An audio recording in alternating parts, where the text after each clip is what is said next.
Hey guys, what's up? I'm the son of Chelsea, and yeah, we're gonna have to talk about, of course, the game yesterday. Wow, what a game to be at. Of course, for all the wrong reasons.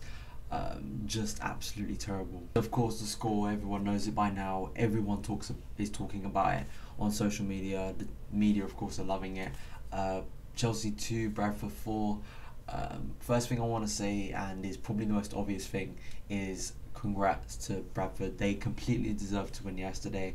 No Chelsea fan who, especially at the game, for me, can say otherwise. And I think most Chelsea fans who watched the game watched it thinking, Bradford, they worked hard, they deserved the win. And to be honest, I wish them the best because it's great seeing no league teams get through. Of course, not at our expense, but it's they deserve to win. Moving on to our team, absolutely disgraceful performance from every player. They played like superstars out there yesterday. They didn't want to try. They felt that they didn't have to try. And, 2-0 up against a Premier League team, and that was to happen, would be a disgrace, and to have it happen against a League One side, it's 10 times worse. Just absolutely shocking.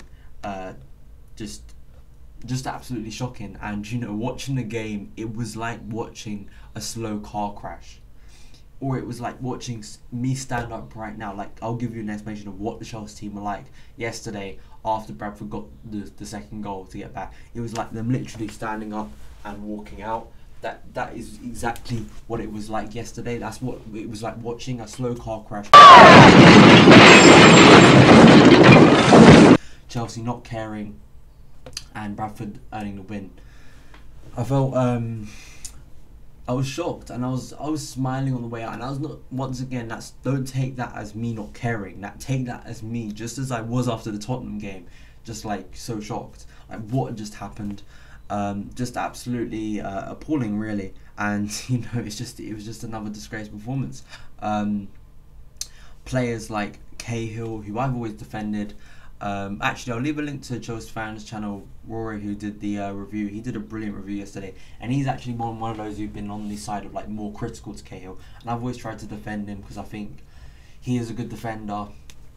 But yesterday, especially for about 3 months now, he's been getting worse and worse, and he was just terrible yesterday. He had Christensen, who I felt bad for. I think he was right back.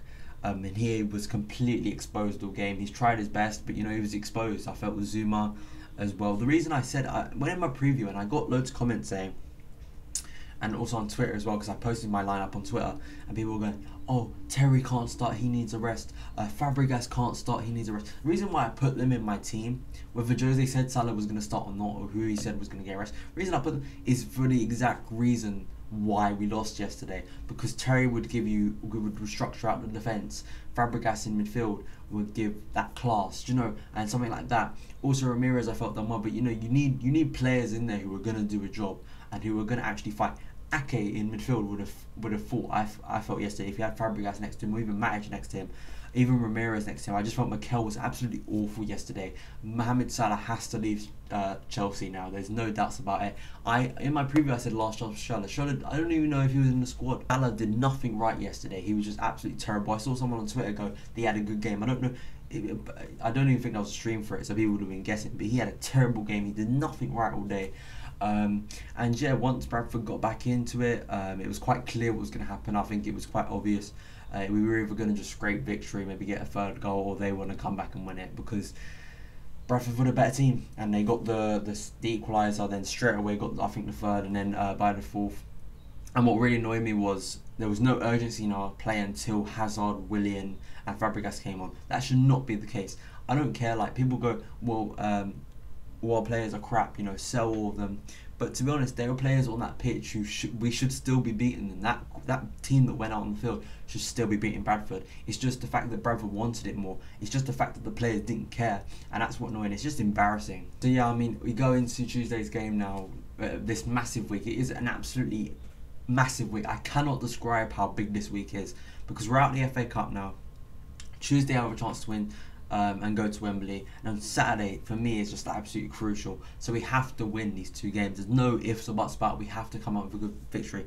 The only positive I can take, maybe, it's not even positive, it's just like saying that the team on Tuesday will be so different to the team that went out yesterday. I think there'll be about 8 changes from what I was thinking of. Like, I feel Zuma's got to start.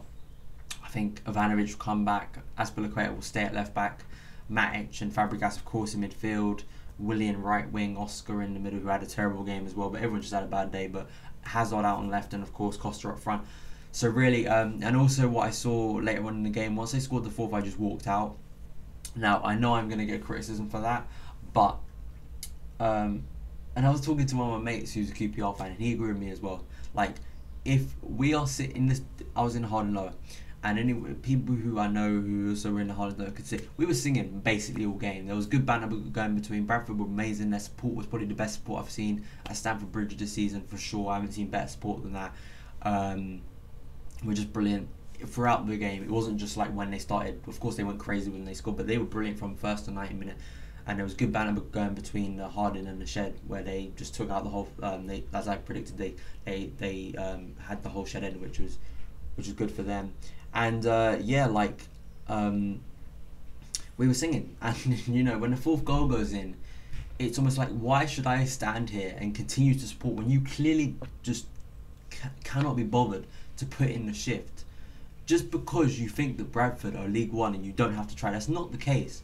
Like, I think I've said this on the channel before, Football League, like the quality of football in the lower leagues is getting better, and teams now don't just like lump the ball up. They have quality, they have players who can pass the ball, and like they put in such an efficient performance. Bradford, like those, they like Phil Parkinson, every player should have been man of the match yesterday, like for Bradford, like 11 man of the match awards, because they were amazing.